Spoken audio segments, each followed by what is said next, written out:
Bleach doesn't get the respect it deserves. It's time to give credit where credit is due, and in my humble opinion, the Bleach anime series spawned some pretty kick-ass action movies, each one brimming with great animation and new characters the viewer actually gives two shits about. The first movie in the Bleach film series showcases some beautiful animation, with tons of action, fan service, and most importantly, a competently told story that even the Bleach manga series could learn a lesson from. That's not to say the movie isn't perfect, but for what it is, it's certainly a strong start for the series and won't disappoint the fans. So join me, my friends, as Ichigo Kurosaki hits the big screen in my review of Bleach, Memories of Nobody.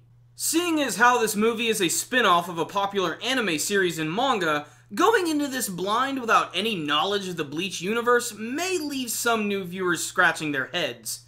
However, the film does a pretty good job of getting the viewer up to speed. The movie opens up with substitute Shinigami Ichigo Kurosaki laying the smackdown on a monstrous hollow. After slaying the beast, he discovers that the hollow was after a little ghost girl. Ichigo then sends this girl to Soul Society, where she can be free from the fear of hollows.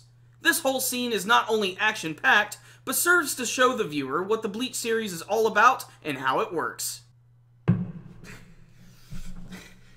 Fun fact. In the Bleach anime and manga series, Shinigami go by a number of different names, such as Soul Reaper, Death Eater, Death God, or even just the Grim Reaper, as that's pretty much what they're based on. They all live in Soul Society, where souls go after they die, or eventually they are reincarnated again. He has also teamed up with fellow Shinigami Rukia Kuchiki and Kon, everybody's favorite punching bag. Their banter between each other is as infectious as it was in the anime, and brings to mind memories of the first arc of Bleach. Speaking of memories, Ichigo and Rukia come upon a group of wandering souls called Blanks. Blanks are souls who get lost on their way to Soul Society and lose all memories of their former selves. They wander aimlessly, looking for memories to devour. Suddenly, a mysterious Shinigami appears and proceeds to destroy the Blanks with her Zanpakuto, the Morokumaru.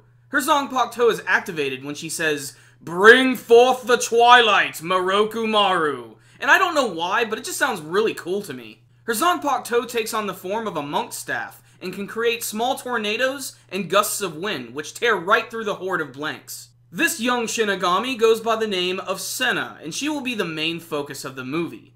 Senna seems to have some form of memory loss, and can't even recall what squad she used to be a part of. Senna is bubbly, carefree, and most curious of all, she has memories of herself of when she was alive, a phenomenon that never occurs with Shinigami. Rukia returns to Soul Society and asks Ichigo to watch over Senna. Ichigo loses track of her and is suddenly ambushed by Toshiro Hitsugaya and Rangiku Matsumoto. They inform him to go see Urahara because some crazy universe-destroying shit is getting ready to go down. Fun fact. Senna's Japanese voice actor, Chiwa Saito, has had a long career voicing characters like Chimney and Boer Sandasonia from One Piece, Kim Deal from Soul Eater and Soul Eater Not, and Alicia from Sword Art Online. At Urahara's shop, Ichigo learns a new dimension has been born between Earth and Soul Society and threatens to merge them together, throwing everything out of whack. Dogs and cats living together, mass hysteria! Their leader is Ganryu, an aristocratic warrior with a badass facial scar. He is looking for the Shinenju, a being composed entirely of memories. This is all the doing of an ancient clan that was banished from Soul Society. They are known as the Dark Ones. And as far as villains go, they definitely look cool, but their personalities are pretty dull. The Shinenju is the key to bringing Soul Society and Earth into contact. It's also worth noting that Ganryu's Japanese voice actor, Masashi Ebara, is also the voice of Guy Sensei from Naruto, and the voice is exactly the same. Seriously, it's the same voice and it's really distracting. So I wonder who the Shinenju is. Derp! Back in the RL, Senna is ambushed by the Dark Ones until Ichigo arrives to cut off this big dude's arm. And damn, this dude just gets fucked up! The Dark Ones make a hasty retreat and Ichigo brings Senna back to his home, and this leads to one of the more funny scenes in the movie. Ichigo's inquisitive father can't help but think his son is about to become a man. The next day, Ichigo and Senna are approached by a group of powerful Shinigami from Soul Society, who make one hell of an entrance, I might add. They demand that Ichigo hand over Senna, but before any negotiations can go down, the Dark Ones appear and go all Team Rocket on Senna, stealing her for their apocalyptic plans. At this point, Soul Society has two options. Destroy the Dark One's dimension before they merge the realms with a massive ancient godlike weapon, or send in a crackerjack team of badass brawlers to take them down. Ichigo refuses to let Senna be killed, and thanks to some quick investigation, he discovers an entrance to the Dark One's dimension, the Valley of Screams. This portion of the movie is pure fan service in every conceivable way. A handful of some of the most popular Shinigami throw down with the Dark Ones and their army of blanks. Some standouts include Toshiro and his Ice Dragon, this unlucky guy who goes up against Kenpachi. Seriously, this guy gets destroyed. Kira destroying hundreds of blanks at once, and Soifong, who continues to ninja her way into my heart. Even Rukia and Renji get to show off their teamwork skills, and the chills will go down your spine when Byakuya makes his appearance. The final battle with Ganryu is exciting, mostly in how stylized it is. Ganryu is defeated relatively easily. Hell, Ichigo completely cuts the guy in half. Come on, Ganryu, I thought you had the power of youth. One tradition the first Bleach movie can't escape is that everything goes into self-destruct mode once the villain is defeated. But thanks to Senna, she is able to stop the disaster, but at the cost of her existence. The film ends with her asking Ichigo to take her to her gravesite. Here, she accepts the many memories within herself and is finally able to pass over. Rukia states that when the Shinenju dies, people's memories of her will disappear.